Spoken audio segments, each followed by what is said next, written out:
Hello बच्चों। कल आपको जो पॉइंट पढ़ाया गया था वो था प्रकाश के गुण और उसके बाद प्रकाश का परावर्तन और परावर्तन के नियम। आज जो पॉइंट आपको स्टार्ट करना है वो पॉइंट है आपका दर्पण।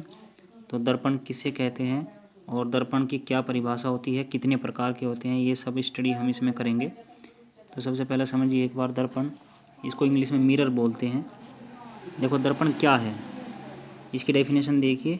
वह चिकना एवं पॉलिशदार तल जिस पर पड़ने वाले प्रकाश का अधिकांश भाग किसी निश्चित दिशा में परावर्तित हो जाता है, दर्पण कहलाता है।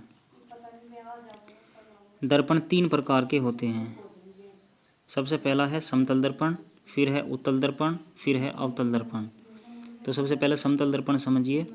देखो, कांच की समतल प्लेट के एक पृष्ठ पर कलई करके उसके दूसरे पृष्ठ को परावर्तक बना देने पर प्राप्त दर्पण समतल दर्पण कहलाता है।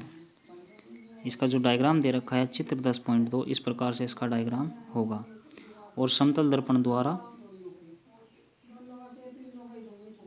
बने प्रतिबिंब की निम्नलिखित विशेषताएं हैं। पहला पॉइंट है, समतल दर्पण द्वारा बना प्रतिबिंब सदैव आभासी तथा सीधा होता है। दूसरा पॉइंट है, प्रतिबिंब का आकार वस्तु के आकार का होता है। तीसरा पॉइंट है, प्रतिबिंब समतल दर्पण के पीछे ठीक उतनी ही दूरी पर प्राप्त होता है जितनी दूरी पर वस्तु दर्पण के सामने स्थित होती है। यानी कि इसकी भी ये एक डेफिनेशन है, एक इसमें डेफिनेट कर दिया गया कि इस दूरी से पीछे वस्तु नहीं जा सकती, प्रतिबिंब इतना ही बनेगा। नेक्स्ट पॉइंट है, समतल दर्पण से बना प्रतिबिंब पार्श्व परिवर्तित होता है, अर्थात वस्तु का दायां भाग प्रतिबिंब के बाईं ओर तथा वस्तु का बायां भाग प्रतिबिंब के दाईं ओर प्राप्त होता है। परंतु यदि परावर्तक पृष्ठ वक्रित हो तो प्रतिबिंब कैसे बनेंगे, इसे निम्नलिखित क्रियाकलाप के द्वारा समझ सकते हैं। एक एक्टिविटी है, वो समझिए। क्रियाकलाप 10.1 उद्देश्य है, एक बड़ी चमकदार चम्मच लीजिए, इसके वक्रित पृष्ठ में अपना चेहरा देखने का प्रयत्न कीजिए। क्या आप प्रतिबिंब देख पाते हैं? यह छोटा है या बड़ा? चम्मच को धीरे धीरे अपने चेहरे से दूर ले जाइए, प्रतिबिंब को देखते रहिए। यह कैसे परिवर्तित होता है। चम्मच को उल्टा कीजिए, पलटिए तथा दूसरे पृष्ठ से क्रियाकलाप को दोहराइए। अब प्रतिबिंब कैसा दिखलाई देता है, दोनों पृष्ठों पर प्रतिबिंब के विलक्षणों की तुलना कीजिए। ये पॉइंट है। तो सबसे पहला परीक्षण देखते हैं बच्चों। सबसे पहला पॉइंट है, जब हम चम्मच के अंदर वाले वक्रित पृष्ठ में अपना चेहरा देखते हैं तो हमें अपना आवर्धित और सीधा प्रतिबिंब दिखाई देता है। दूसरा, चम्मच को धीरे धीरे दूर ले जाने पर चेहरे का प्रतिबिंब उल्टा हो जाता है तथा प्रतिबिंब का आकार घटता जाता है। नेक्स्ट पॉइंट है, चम्मच को उलटने पर हमें अपने चेहरे का छोटा एवं सीधा प्रतिबिंब दिखाई देता है और चम्मच को धीरे धीरे चेहरे से दूर ले जाने पर प्रतिबिंब की प्रकृति पर कोई प्रभाव नहीं पड़ता। नेक्स्ट पॉइंट है, चम्मच के अंदर वाले वक्रित पृष्ठ से बने प्रतिबिंब की प्रकृति उसके सम्मुख रखे बिंब की स्थिति पर निर्भर करती है, जबकि चम्मच के बाहर वाले वक्रित पृष्ठ से बने प्रतिबिंब की प्रकृति उसके सम्मुख रखे बिंब की स्थिति पर निर्भर नहीं करती है। निष्कर्ष और परिणाम एक बार ये समझ लीजिए। देखो, इस क्रियाकलाप से यह निष्कर्ष निकलता है कि चम्मच के अंदर की ओर वक्रित पृष्ठ लगभग अवतल दर्पण जैसा है तथा चम्मच का बाहर की ओर वक्रित पृष्ठ लगभग उत्तल दर्पण जैसा है। इस प्रकार स्पष्ट है कि एक चमकदार चम्मच के वक्रित पृष्ठ वक्रित दर्पण की भांति कार्य करते हैं और मुख्यतः प्रयुक्त होने वाले वक्रित दर्पण गोलीय दर्पण होते हैं।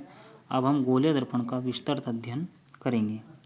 तो अब सबसे पहला जो पॉइंट है वो है गोलीय दर्पण, आर्टिकल नंबर 10.2।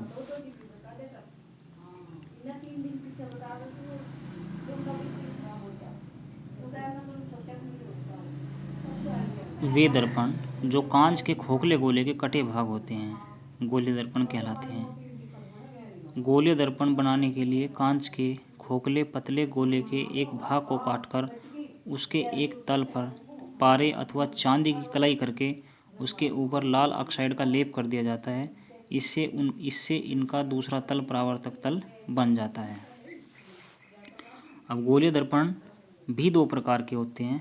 नंबर 1 है अवतल दर्पण, कॉनकेव मिरर।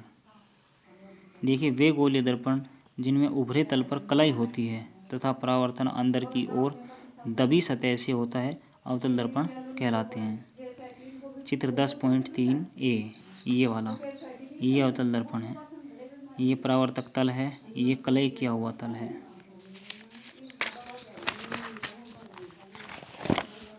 नेक्स्ट पॉइंट है उत्तल दर्पण, कॉन्वेक्स मिरर। देखिए, वे गोलीय दर्पण जिनमें दबे तल पर कलई होती है तथा परावर्तन बाहरी उभरी सतह से होता है, उत्तल दर्पण कहलाते हैं। इसका चित्र है 10.3 बी। इसका जो डायग्राम है बच्चों वो ये वाला है 10.3 बी। ये परावर्तक तल है और ये कलई किया हुआ तल है।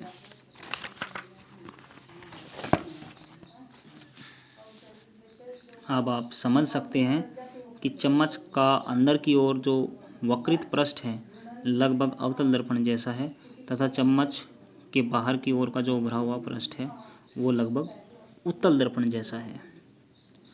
तो गोलीय दर्पण के बारे में और अधिक ज्ञान प्राप्त करने से पहले हम कुछ शब्दों अथवा पदों को जान लेते हैं, उनका अर्थ समझेंगे, क्योंकि इनके गोलीय दर्पण के बारे में कम्प्लीटली समझने के लिए इनका समझना बहुत ज़रूरी है। और ये शब्द गोलीय दर्पणों के बारे में चर्चा करते समय सामान्यतः प्रयोग में लाए जाते हैं। तो सबसे पहला पॉइंट है गोलीय दर्पणों से संबंधित परिभाषाएं। सबसे पहला पॉइंट, दर्पण का ध्रुव, पोल ऑफ मिरर। देखिए, दर्पण में परावर्तक तल के केंद्र बिंदु को दर्पण का ध्रुव कहते हैं। चित्र 10.4 में पी दर्पण का ध्रुव है। ये जो पी पॉइंट है बच्चों, ये दर्पण का ध्रुव है। नेक्स्ट पॉइंट है वक्रता केंद्र। गोलीय दर्पण कांच के जिस खोखले गोले का भाग होता है उस गोले के केंद्र को दर्पण का वक्रता केंद्र कहते हैं। चित्र 10.4 में सी दर्पण का वक्रता केंद्र है, जो सी पॉइंट दे रखा है, ये दर्पण का वक्रता केंद्र है।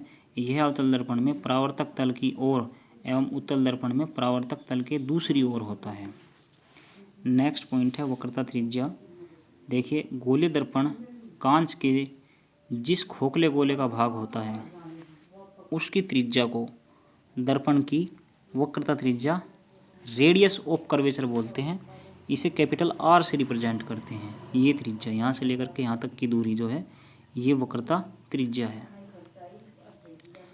यह चित्र 10.4 में इसको पीसी अथवा एमसी दर्पण की, एक तो पीसी है ये या फिर एमसी है, ये दोनों वक्रता त्रिज्याएँ हैं, इनसे प्रदर्शित किया गया है। ये वक्रता त्रिज्या है। नेक्स्ट पॉइंट है मुख्य अक्ष। यहाँ से आपको बाद में पढ़ाया जाएगा।